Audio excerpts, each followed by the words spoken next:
మాట్లాడతానని ఇచ్చారు.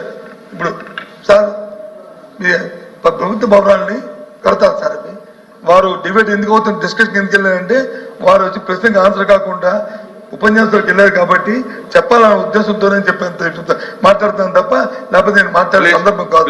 అయినప్పటికీ కూడా మన అచ్చెన్నాయుడు గారు నా పేరు కొట్టే చెప్పారు. సభలో జరిగింది వాస్తవం. ఆ రోజు ఇదే భవనాన్ని వాళ్ళ ఈ భవనం గురించి చర్చ జరిగింది. ఎంతకంటే తెలుసు అధ్యక్ష, రికార్డులో చూసుకోమని ప్రభుత్వం అంత తెలుసా, 14,000 రూపాయలు స్క్వేర్ ఫుట్. చూసుకోండి, 6,000 కాదు, 14,000 చూసుకోండి.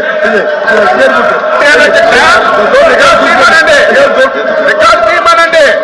కూర్చోండి.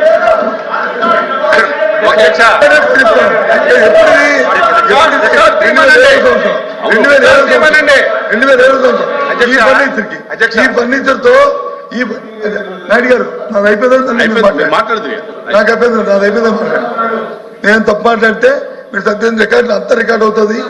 ఏది మనం కూడా సీనియర్ సభ్యులం కాబట్టి తప్పు మాట్లాడి రికార్డులో తొలగిస్తే లేదు ఇంకోటి మాట్లాడితే మనం తొలగించుకోవాల్సి వస్తుంది.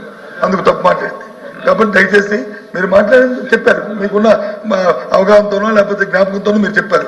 నేను మాట్లాడిన వాళ్ళ సభలో 14,000 రూపాయలు చెప్పాను, ఇంక్లూడింగ్ ఫర్నిచర్తో కలిపి. ఇవాళ మీరు చెప్తుంది ఇంక్లూడింగ్ ఫర్నిచర్తో కలిపి 25,000 చెప్తున్నారు.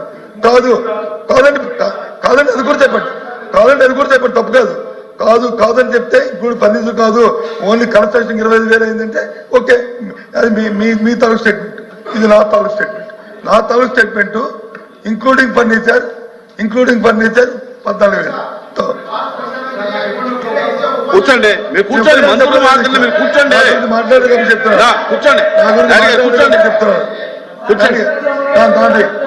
ఒక నిమిషం కోట్ చేస్తాను నాయుడు గారు, కోట్ చేస్తాను, మీరు మాట్లాడుకోండి. ఏంటి అయింది అధ్యక్ష? ఇప్పుడు ప్రభుత్వాలు భవనాలు కడతాయి. ఇది ఇప్పుడు 2007వ సంవత్సరం కట్టాం. దీన్ని కట్టినప్పుడు ఇప్పుడు ఇది 24వ సంవత్సరం. అంటే ఎన్ని సంవత్సరాలు అయిందో చూసుకోండి. దాంతో 2017 సారీ కరెక్ట్ చేశారు. థ్యాంక్ యూ, కరెక్ట్ చేశారు మా మంత్రి గారు, కరెక్ట్ చేశారు. Thank you. 2017 7 సంవత్సరాలు అయింది కట్టారు అధ్యక్ష. కానీ వారు అంటుంది ఇది అదేం ప్రైవేట్ భవనం కాదు అధ్యక్ష, అది జగన్మోహన్ రెడ్డి గారితో లేదా బొత్స సత్యనారాయణ గారితో అచ్చెన్నాయుడు గారితో భవనం కాదు అధ్యక్ష, అది ప్రభుత్వ భవనం. మీరే చూశారు, మా సాక్షాత్తు సీఎం గారు డిప్యూటీ సీఎం గారు చూసి ఎంత అద్భుతమైన భవనం కట్టారు. దీని సందర్శన పెడదాము, దీని తాజ్మహల్ కంటే బాగుంది అని చెప్పారు కదా అధ్యక్ష. అందులో ఏమైనా అవగాహన జరిగితే, అందులో అవినీతి జరిగితే ఎంక్వైరీ చేయండి అధ్యక్ష, చేసి తీసుకున్న అధ్యక్ష. అయ్యో తోటకి ఇచ్చాము అధ్యక్ష, అద్దె ఇచ్చాము అధ్యక్ష, అంటే ఇచ్చాము అధ్యక్ష. దయచేసి ఇవన్నీ కాకుండా అది ప్రభుత్వ భవనం,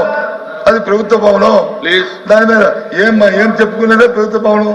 దాని మీద మీ నిర్ణయం మీరు తీసుకోండి. ప్రభుత్వం మీది, దాంట్లో ఏం పెడతారో ఏం చేస్తారో చేయండి. అవినీతి ఏం జరుగుతాయి ఎంక్వైరీ చేయండి, చర్యలు తీసుకోండి. మంత్రి గారు, క్వశ్చన్ ఎందుకు వచ్చిందంటే ఇది బేసిక్ గా వాళ్ళు దేనికోసం అయితే చేస్తామనేటువంటిది ఉటంకించారో దానికి భిన్నంగా ఇందులో సిఆర్జెడ్ అనుమతి పొందినటువంటి 9.88 ఎకరాల కంటే ఎక్కువ భూమిని అక్రమంగా ధ్వంసం చేయటం జరిగిందనేది ఫైండింగ్స్ వచ్చినాయండి వాళ్ళు వేసిన సబ్ కమిటీలో. ఆ సబ్ కమిటీ తర్వాత మళ్ళీ గౌరప్పన్ గారు అనేటువంటి minister of environment and forest చెందినటువంటి వారిని కమిటీ వేసి మళ్ళీ దాని మీద ఎంక్వైరీ చేయించారు. ఇవన్నీ జరిగిన మీదట ఒరిజినల్ గా అయితే మనకి జీవీఎంసీ నుంచి కానీ లేదా సిఆర్జెడ్ నుంచి కానీ అప్రూవల్ ఉన్నమాట వాస్తవం. కానీ దానికి డీవియేట్ అయిపోయి ఎక్కువ ఏరియాని ధ్వంసం చేశారనే దాని మీదే కోర్టుకు వెళితే కోర్టు కమిటీ వేసిన సబ్ కమిటీ గౌరప్పన్ గారిని వేశారు. వాళ్ళు దాన్ని ఎంక్వైరీ చేస్తున్నారు. అందులో బేసిక్ గా కొన్ని తప్పులు ఉన్నాయనేటువంటి మాట స్పష్టంగా వాళ్ళు చెప్పారు. చెప్పిన మీద మళ్ళీ ఇంకో కమిటీ పడింది. ఆ కమిటీ యొక్క తీర్పు వచ్చే లోపలనే గౌరప్పన్ గారు చనిపోయారు. ఆ తీర్పు ఇంకా మనకు రావాల్సి ఉంది. దాని తర్వాత ఇందులో వీళ్ళు గవర్నమెంట్ ఇచ్చినటువంటి ఆర్డర్ లో క్లియర్ గా వాళ్ళు ఏం చెప్పారండి, in the GO second read above government have issued orders constituting a committee of officers to identify suitable transit accommodation for setting up of camp office for the chief minister and accommodation for supporting seniority functionaries అన్నారు. ఇది which is deviating the original approval. ఇది ప్రస్తుతంగా నేను చెప్పదలుచుకున్నది కూడా అదే. ఏంటంటే original గా చెప్పింది ఏంటి, 58 గదులతోటి ఉన్నటువంటి హరిత రిసార్ట్స్ ఒకప్పుడు చాలా మంచి ఆదాయం ఇచ్చేదాన్ని, అది కూలగొడుతున్నాం అన్నప్పుడు వారు చెప్పింది ఏంటంటే గవర్నమెంట్, మేము ఎందుకు కూలగొడుతున్నాం అంటే దీని స్థానే ఇంకెంతకంటే మంచి రిసార్ట్స్ కట్టి ప్రజలకు అందుబాటులోకి తీసుకొస్తామని చెప్పి కట్టి అప్రూవల్ తెచ్చుకుని ఆ తర్వాత వాళ్ళు చేసింది ఏంటి, దాన్ని మళ్ళీ చీఫ్ మినిస్టర్ గారి క్యాంప్ ఆఫీస్ గాను లేకపోతే మంత్రులకు ట్రాన్సిట్ ఆఫీస్ గాను అలా మారుస్తున్నాం అనేటువంటిది జీవో ఇచ్చిన మీదట దీని మీద రిపిటేషన్ పడింది. తర్వాత మేము వెళ్ళి ప్రత్యక్షంగా చూసినప్పుడు కూడా రిసార్ట్స్ అంటే ప్రజలకు అందుబాటులో ఉంటే ఏముంటాయండి, అది చిన్న చిన్న గదులు 58 గదులు పోనీ ఇంకా బాగా చేసి విశాలంగా చేశారంటే పోనీ 40 గదులు ఉంటాయి, కేవలం 7 గదులు మాత్రమే ఉంటాయి. అందులో కూడా స్పష్టంగా వాళ్ళు చీఫ్ మినిస్టర్ గారి కోసం అనేటువంటిది ఇందులో ఉటంకించారు. ఇది ప్రజల డబ్బుని ఇప్పుడు ఏదంటే టూరిజం డిపార్ట్మెంట్కి ఏమి ఆదాయం లేదండి, టూరిజం డిపార్ట్మెంట్ ఉన్న ఆదాయాన్ని పెంచడానికి వాళ్ళు చేస్తుంటే ఆనందం. చీఫ్ మినిస్టర్ గారి విలాసవంతమైన భవనం కోసం చేస్తాం లేకపోతే ప్రజల డబ్బుతోటి ఇవన్నీ వాడుకుంటా ఉంటే ఎందుకు మనం ఒప్పుకోవాలి? నేనే కాదు, ఏ పౌరుడు ఒప్పుకోకూడదు, ఈ రాష్ట్రంలో ఏ పౌరుడు ఒప్పుకోడు. ఎందుకు ఒప్పుకుంటారు? ప్రజల డబ్బుతోటి వాళ్ళు ఆ రకంగా చేసుకుంటా ఉంటే అక్కడ డీవియేషన్ వచ్చింది.